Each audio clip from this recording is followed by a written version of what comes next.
সময়বোৰ এনেকৈ গৈ থাকে, কেৱল সলনিহে নহয় অনুভৱবোৰ। সময় গৈ থাকে, দিন গণি থাকে, তেওঁৰ অপেক্ষাত আজি উপকূল জোপাত কোনোবা এটি চৰাই ৰৈ থাকে। মাজে মাজে কথা পাতে, বতাহত কথাবোৰ বিয়পি পৰে।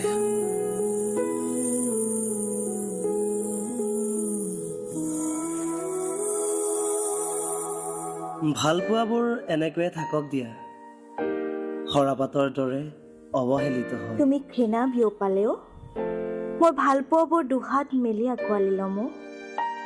এদিন এনেকৈ সময়ে চকু পানীৰ মুকুতা গণিব, বৰষুণৰ কবিতাবোৰে জীয়াই থকাৰ প্ৰমাণ দিব। হ'লেও ভালপোৱাবোৰ এনেকৈ থাকক দিয়া। কেনেকৈ? নোপোৱাৰ যন্ত্ৰণা লৈ নে পোৱাৰ আশা লৈ? তুমি কি বিচৰা? মই বিচাৰো তুমি ফাগুনৰ দৰে আকৌ এবাৰ চঞ্চল হোৱা, ৰঙা হোৱা, মোলৈ চাই হাঁহি দিয়া, আকৌ এবাৰ প্ৰাণ চঞ্চল কৰা।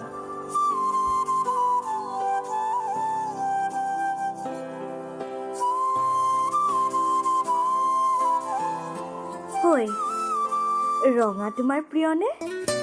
এই ফাগুনৰ সমস্ত ৰং তোমাৰ ওঠত বুলাই দিম। নিদিয়া কিয়? নোৱাৰো মই আকৌ এবাৰ পৰাজিত হ'বলৈ, তোমাৰ অভিমানৰ ওচৰত, তোমাৰ আকাংক্ষাৰ ওচৰত। তুমি যেন প্ৰতিবাৰ বন্ধুত্ব বিচাৰিবা আৰু মই বিচাৰিম প্ৰেম, ভালপোৱা, তোমাৰ মোৰ পৃথিৱী।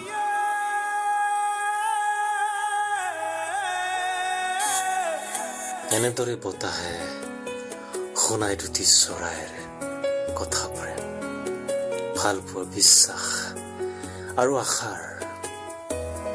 আমিও শুনি যাওঁ, কেৱল শুনি যাওঁ, কেৱল শুনি যাওঁ।